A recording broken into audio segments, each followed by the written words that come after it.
Bem, segundo a Organização Mundial de Saúde, a obesidade e o sobrepeso nada mais é do que o excesso ou acúmulo de gordura, que pode trazer muitos prejuízos à nossa saúde. E quando eu falo que a obesidade e o sobrepeso pode levar muitos prejuízos à saúde, não só diabetes, hipertensão, essas patologias que a gente é acostumado a ouvir que a obesidade, né, vai trazendo consigo, mas também a questão de engravidar. Então, as pessoas que têm obesidade e sobrepeso têm maior chance de ter infertilidade, ok? E são várias causas que levam a essa obesidade e sobrepeso. Então, a gente tem a predisposição genética, e quando eu falo predisposição, é a tendência que o indivíduo tem, né, a desenvolver determinada doença. É a tendência que esse indivíduo tem de desenvolver uma hipertensão, é a tendência que esse indivíduo tem de desenvolver o sobrepeso. E o que é que vai definir essa tendência? Principalmente o seu estilo de vida, tá? Então essa tendência, ela não é um carimbo, ela não é um passaporte direto para que você desenvolva a doença. Se sua família toda tem, você pode ter os marcadores genéticos, né? As proteínas que podem estar alteradas e que vai dar nos exames nutrigenéticos, de investigação de marcadores que a gente faz para saber se esse indivíduo tem o gene da obesidade. Mas são vários genes, são várias proteínas. Como a leptina é um exemplo, né? É um hormônio que nós temos que é um marcador para a obesidade. Ele, né? E seu carreador também. Mas significa dizer que você tem esses genes, você tem uma predisposição, tá? Então, o que vai definir, o que vai determinar é o desequilíbrio energético e o estilo de vida. Porque, por exemplo, quando eu falo de desequilíbrio energético, se você tem uma ingesta muito grande de caloria e você não utiliza essa quantidade de energia para os seus processos celulares, ou você não utiliza para você fazendo uma atividade física, para que a gente fala para queimar, né, essa gordurinha, esse excesso de caloria que você ingere, você acaba acumulando. Então, quando a gente tem uma ingesta muito grande de calorias, de açúcar, de gordura, nós precisamos utilizar, né, esse alimento, essa caloria como energia para nossa respiração, a gente andando, né, para tudo. Então, se eu tô aqui parada, eu tô colocando minha musculatura toda para trabalhar e tudo isso tem um gasto calórico. Então, se eu consumo mais caloria e não utilizo como energia, eu vou acabar acumulando em forma de gordura. Então, precisa haver esse equilíbrio energético. O quanto você consome e o quanto você gasta. E o estilo de vida é determinante para isso. Então, foi feito um estudo, por exemplo, de pessoas, de gêmeos, né, univitelinos, que eles tiveram pais obesos. E esses gêmeos, eles foram separados, foram adotados por famílias diferentes. E observou-se que as crianças que tiveram estilo de vida parecido, então eles desenvolveram, no caso, a obesidade. Então, se essas crianças fossem adotadas por pais de estilos de vida diferentes, apesar de ter os marcadores da obesidade, apesar de ter as alterações todas de proteína e de genes, mas o estilo de vida fosse muito diferente, então aquela que tem a ingestão de caloria, esse estilo de vida que a gente já conhece, que levam à obesidade, seriam crianças obesas, enquanto aquelas que têm hábitos saudáveis, vida saudável, não desenvolveria esse gene da obesidade. Tá parando, né? Deixa eu ver aqui minha internet como tá boa.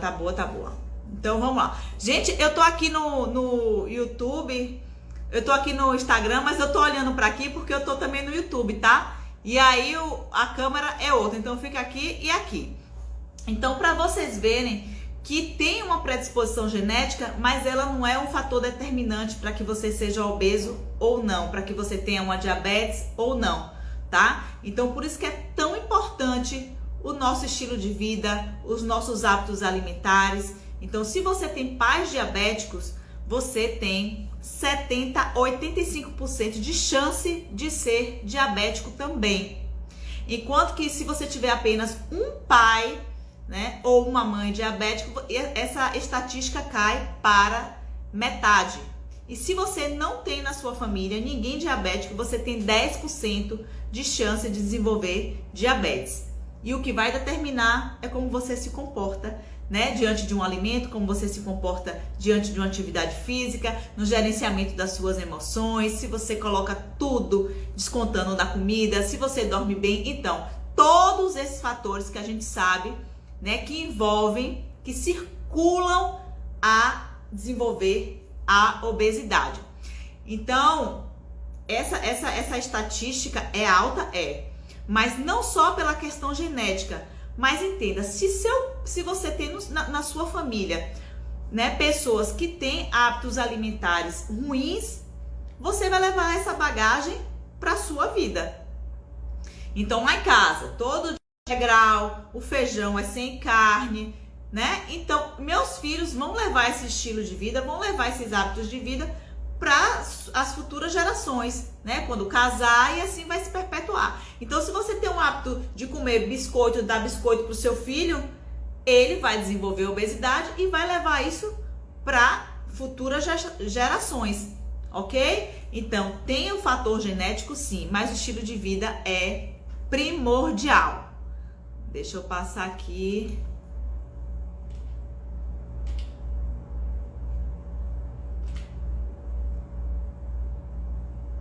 Vamos lá, porque eu tenho uma galera que tá no YouTube também aqui, tá, gente? Por isso que eu tô olhando pra cá.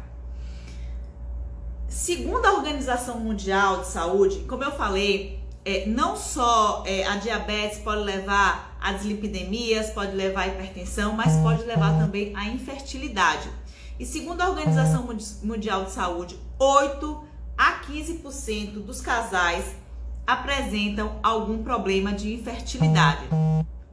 E durante muito tempo essa questão associada à obesidade passou despercebida. Ninguém fazia associação, eu não consigo engravidar. Olha, você não consegue engravidar porque você está com sobrepeso. Durante muito tempo essa situação passou despercebida. Mas na última década, cada vez mais estudos relacionando o excesso de peso com a infertilidade. Tanto para a mulher, tá? Quanto para o homem. E quando eu digo infertilidade, é a dificuldade que esse casal tem de não engravidar. No mínimo, ele pode ficar tentando 1 ano, tá? Se tem 1 ano tentando engravidar, significa que tem alguma coisa errada. E para isso, a mulher precisa estar 1 ano também sem usar nenhum método contraceptivo e tendo relação diária. Se você não tem relação sexual, mais dificuldade vai ter para engravidar. Mas se o casal ele tem relação sexual constante, se esse casal tem mais de 1 ano sem usar nenhum método contraceptivo e tem mais de 1 ano tentando engravidar e não consegue, significa dizer que esse casal está com um problema de fertilidade. Então tem que procurar um especialista. E cada vez mais, gente, há essa relação entre obesidade e dificuldade de desenvolver uma gestação, tá? Tanto para o homem quanto para a mulher, porque a gente fala assim, o problema tá só na mulher que não consegue engravidar, mas pode ser também muito pelo homem, tá? O homem com excesso de peso tem carrega muitas consequências, como, vamos lá.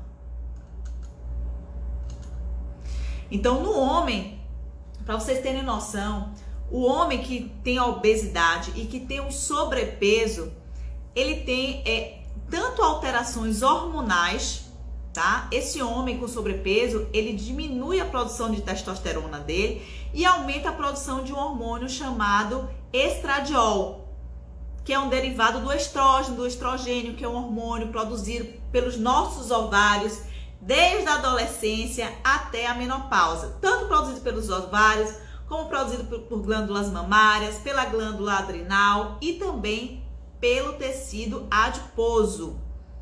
Durante muito tempo esse tecido adiposo também, essa gordurinha, ela ficava só lá para, né, complicar o nosso biotipo, complicar a nossa cinturinha. Ninguém dava importância para a gordura, achava que era inerte. Mas não, hoje a gordura do nosso corpo é considerado um órgão endócrino.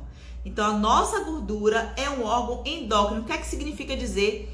Que ela é responsável pela produção e pela metabolização de muitos hormônios. Então essa gordura, o homem, né, com excesso de gordura, ele aumenta a produção de estradiol e diminui o que? A sua fertilidade. Então diminui a produção de espermatozoides, tanto a produção como a qualidade, como a motilidade, tá, desse esperma. Então quando eu falo que diminui a qualidade desse esperma, é que altera pH, há uma concentração menor de espermatozoides dentro desse esperma, tá? Então há uma diminuição na qualidade. E isso diminui, para vocês terem noção, homens com obesidade, com sobrepeso, né? Essa diminuição da qualidade é 20% maior do que indivíduos normais. Então, homens com obesidade, eles têm maior predisposição a terem infertilidade do que homens com IMC normal. Tanto pela questão que eu já falei hormonal, porque eles diminuem a produção de testosterona, aumenta a produção de estradiol, como também pela qualidade desse esperma, pela qualidade do espermatozoide que ele produz, tá? Então, quando é assim, a culpa não é só da mulher. O homem também, por estar obeso, pode comprometer a fertilidade do casal. E essa alteração hormonal acontece tanto para homem quanto para mulher, tá? Então, a mulher também tem alteração hormonal. Como eu já falei, a mulher ela tem um hormônio chamado estrógeno, que ele é produzido pelos ovários e ele é responsável pela evolução. E nas mulheres acima do peso há um comprometimento desse hormônio. Além do que, né, mulheres com obesidade, elas têm mais complicação tanto durante a gestação quanto durante o pós-parto. Então, mulheres obesas, elas têm uma complicação na gestação, podem desenvolver diabetes, hipertensão. Quem nunca ouviu falar aí, eu tô com pressão alta, eu tive pré-eclâmpsia, tá? E quando a gente vai observar, a maioria dessas mulheres que desenvolvem pressão alta, que tem pré-eclâmpsia na gestação, são mulheres que estão acima do peso, que estão com sobrepeso ou que são obesas, tá? Um aceite. Então, além disso, dessa questão de desenvolver uma pré-eclâmpsia, os filhos das mães que estão com sobrepeso ou que estão acima do peso, elas podem desenvolver uma prematuridade. Então, esses bebês, eles nascem antes do tempo, tá? Então, eles nascem prematuros e aumentam também muito o risco de aborto, mais do que as mulheres com IMC normal. Então é pra gente ficar muito atento e observar. Eu lembro que quando eu tava grávida dos meus filhos, eu engordei muito em cada gestação. Então Malu, minha primeira filha, eu engordei 18 quilos e Matheus eu engordei 20 quilos. E meu obstetra ficava pegando no meu pé e eu, meu Deus, quando eu chegava o dia de ir em James pra me pesar, eu tremia porque ele me dava um sermão. Você tá acima do peso, você tá engordando muito. Imagina, em 20 quilos eu aumentei numa gestação. E quando eu tive Matheus, ele nasceu Gig, né? Que é criança grande pra idade. Ele nasceu acima do peso. E todo dia, toda hora, as enfermeiras chegavam para fazer o teste de glicemia. Porque eles, como crianças grandes pra idade, eles têm uma maior chance de ter diabetes infantil. Então toda hora furava o bichinho para ver lá como era que tava a glicemia dele. Por quê? Porque ele nasceu grande, porque eu engordei muito na minha gestação. Então tudo isso acarreta, né, o desenvolvimento tanto da criança como da mãe, tanto durante a gestação, né? Se você é obesa, a maior chance desse bebê ter prematuridade, a maior chance de você desenvolver alguma dislipidemia, a chance também de você ter mais aborto espontâneo do que uma mulher normal. E esse bebê também ele corre risco, tá? Corre risco de desenvolver uma diabetes, né? Ser um bebê que tenha diabetes, que seja grande para a idade.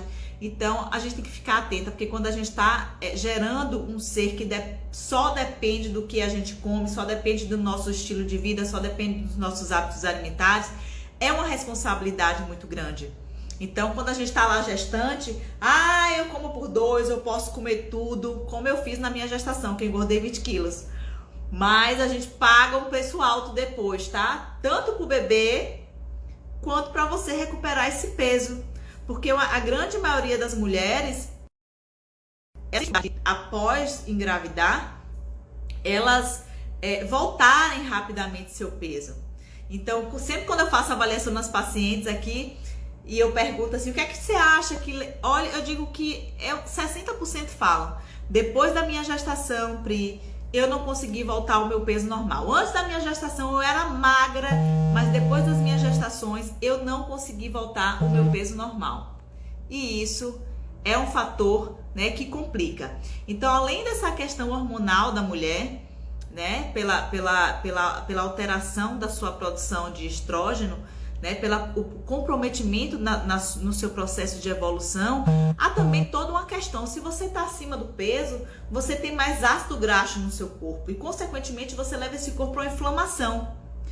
Então, é uma inflamação sistêmica, não é inflamação de uma celulite, se você está acima do peso, não é inflamação de uma gordura localizada, é uma inflamação de todos os órgãos. E também forma uma inflamação do seu folículo, tá? Então, do seu aparelho reprodutor. Então, você não tem lá, você não tá acima do peso, você tá obeso e fala assim, eu só quero estar inflamada aqui meu bumbum.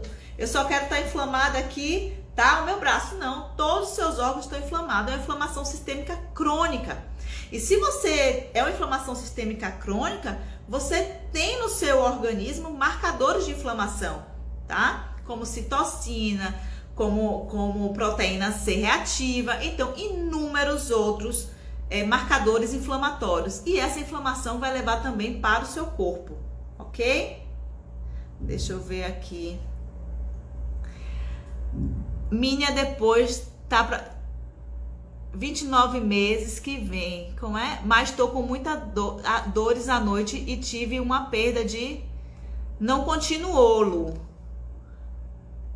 Mas como o Lu falou também, além dessa questão de você engordar muito na gestação, complicar o seu parto, tem essa questão que o Lu falou, como engorda muito, sente muitas dores no corpo, né? Uma dificuldade maior de caminhar, e aí se você aumenta de peso, você não faz atividade física, né, na sua gestação, porque você já tá cheia de dor, você não tem mais posição, porque aquele excesso de gordura, ocorre também um excesso de gordura, né, em todos os nossos órgãos, como eu falei, você não tem como escolher, olha, aumenta a gordura só no bumbum. Então, todos os nossos órgãos, eles tendenciam a acumular gordura. Então, o seu pescoço fica maior, há uma dificuldade na passagem do ar, então pode desenvolver ronco, a apneia do sono, enfim.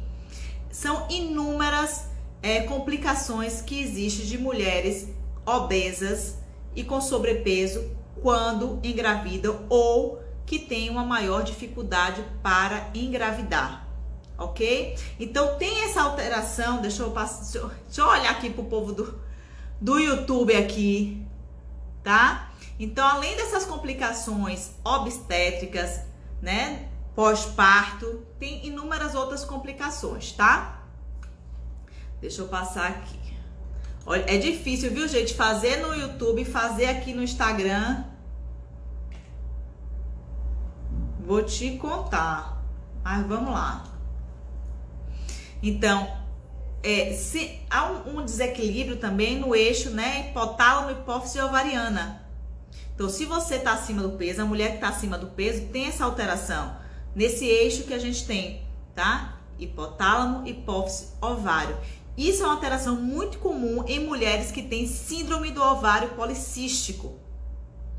Então, 50% das mulheres que têm síndrome do ovário policístico estão acima do peso. Para vocês verem como essa patologia é permeada, ela é induzida, principalmente, ela é desencadeada principalmente por quem está acima do peso. E essas mulheres que têm síndrome do ovário policístico, por que, Pri? Essas mulheres têm maior chance de serem férteis?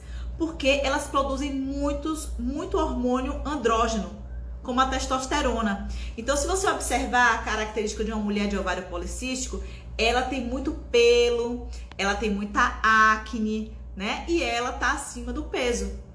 E como é que a gente corrige isso? Corrige com essa alteração metabólica corrigida com a mudança de estilo de vida.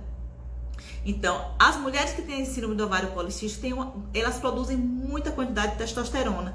E, consequentemente, né, há uma complicação no seu processo de ovulação. Então, por isso que elas ficam inférteis.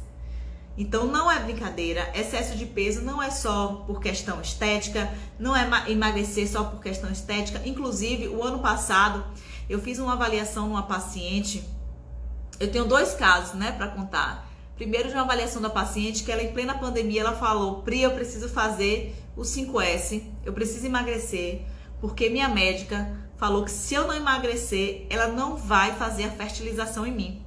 Ela estava fazendo um tratamento para engravidar.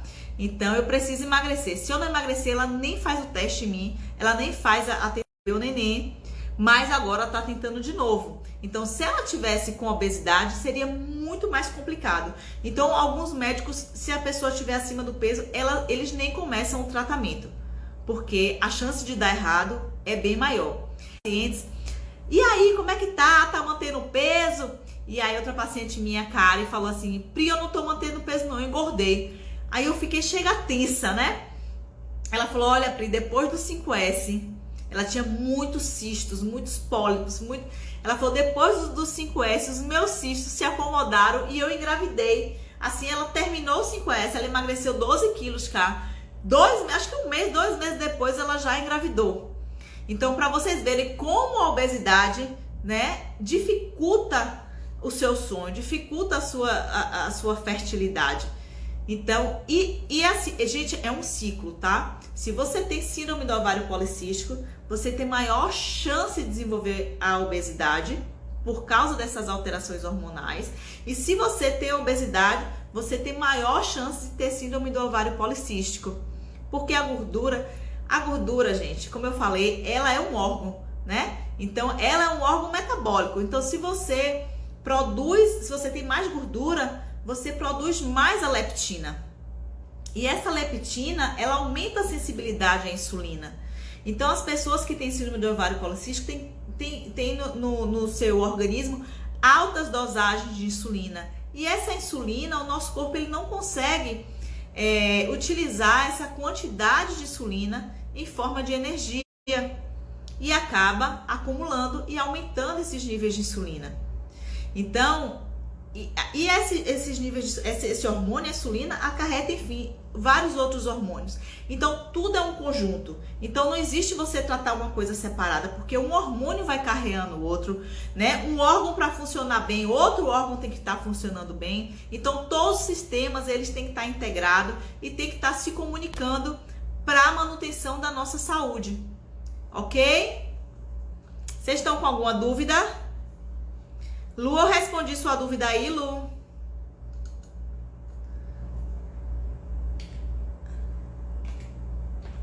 Então, como é que a gente corrige isso?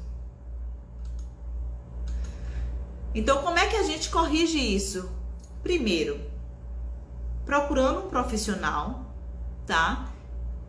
Corrigindo essas alterações hormonais, fazendo essa mudança de estilo de vida, fazendo essa correção metabólica. E outra coisa que eu ainda nem comentei, quando as pessoas estão acima do peso, elas ficam com autoestima baixa, né? Então, uma mulher que está acima do peso, que está muito obesa, ela fica com autoestima baixa, ela evita relações sexuais com o seu companheiro e, consequentemente, se ela evita a relação sexual com o seu companheiro, ela vai demorar mais para engravidar. Então, quando a gente está acima do peso, além de tudo isso que eu já falei, de alteração hormonal, de comprometimento metabólico, de comprometimento endócrino, cardiovascular, tem também uma questão muito importante que é da autoestima. Então, se o homem ou se a mulher está com autoestima baixa, ele não quer saber de ter relação sexual pela vergonha, né, daquele momento. Ou quantos eu já ouvi aqui, né, de fazer com luz apagada porque tá gorda, de evitar a relação sexual com seu companheiro porque tá com vergonha. O homem também, tá? Por estar com excesso de peso também não quer. Então não tem essa questão da autoestima que a gente pensa que é besteira, é bobagem, mas é muito importante. Então eu fiz até Carlinha tá aqui, uma live com Carla e o esposo também fizeram, o George, né? O 5S, eles emagreceram. E ele falou assim, eu agradeço profundamente ao 5S, porque a vida sexual deles melhorou muito depois que os dois emagreceram, né? A libido melhorou muito. Pessoas obesas também têm baixa de libido, homens e mulheres. Então são muitos fatores que precisam, né, ser visualizados e que precisam ser tratados, tá? Então a gente acha assim, ai, meu libido tá baixo, minha libido tá baixo. Vai pesquisar, porque é ou por alteração hormonal ou por sua autoestima baixa. A cabeça da gente é tudo, gente. Então se a gente tá bem consigo mesmo, se a gente tá bem com o nosso corpo, se os nossos hormônios estão funcionando, tem tudo para você ter uma gestação tranquila, uma gestação saudável, uma gestação sem preocupação. E a gente só corrige isso cuidando da nossa alimentação e cuidando dos nossos hábitos alimentares. Então, quando a gente fala que o indivíduo está acima do peso, que a mulher está acima do peso e precisa emagrecer para engravidar, não é só pela questão estética. Não é só, olha, você vai engordar na gestação, e tem pessoas que se preparam para isso. Eu vou emagrecer para poder engravidar. Muitas falam só pela questão estética, mas inconscientemente elas estão tratando também todas essas questões hormonais que eu falei para vocês, tá? Então, se eu tenho gordura no meu corpo em excesso, eu tenho uma produção maior de leptina. Essa minha leptina faz com que aumente a resistência à minha insulina, que todo mundo sabe que é insulina alta, né? Desenvolve risco, tem o maior risco de você desenvolver diabetes e outras patologias, outras dislipidemias. E se eu tenho um aumento de insulina no meu corpo, eu tenho maior chance de desenvolver síndrome do ovário policístico, ok? Que essas mulheres têm maior chance de infertilidade, muita dificuldade para engravidar. Então elas precisam emagrecer, precisam corrigir os seus hormônios para ir então engravidar. Eu, na minha gestação, eu engordei 20 quilos em cada gestação e foi um absurdo, tá? Então, nós mulheres, quando engravidamos, a gente precisa ter uma atenção muito especial. Então, quando você for no seu médico, você já tem que fazer o cálculo de quanto você deve engravidar em cada gestação. Olha, na minha época era 12 quilos para engravidar, mas cada vez mais está diminuindo. Minha irmã engravidou agora, a médica mandou ela engordar só 9 quilos. Então, a situação tá complicada. E tudo que a gente coloca para dentro do nosso corpo, tudo que a gente alimenta, a gente passa pro neném. Então, se você tem uma alimentação mais saudável, você vai passar todos esses nutrientes pro seu bebê. Agora, se você tem uma alimentação rica em açúcar, rica em carboidrato, como eu tive na minha segunda gestação, né? Meu filho nasceu acima do peso para a idade gestacional dele. Então, ele nasceu acima do peso e toda hora eu medi lá a insulina dele. Isso porque pelo tanto de alimentação ruim que eu ofertei para ele. E que ele leva, e a gente traz pra gente consigo vários momentos, várias coisas que acontecem na nossa gestação, né? A gente passa pro nosso bebê e ele leva essa bagagem, ele leva essa memória pro resto da sua vida. Tá certo? Então, se cuidem. Se vocês desejam engravidar, se vocês têm esse sonho, se vocês estão acima do peso, a gente precisa ter um olhar mais especial, tá certo? Um beijo, e eu tava com saudade, eu fiz semana passada uma live da cozinha. Terça-feira nós teremos outro encontro marcado, que é a nossa live da cozinha Emagrecendo com Pri, tá? Então aguarde a receita dessa semana que vai ser muito boa. Deixa eu falar com o povo aqui do YouTube. Um beijo e obrigada, obrigada.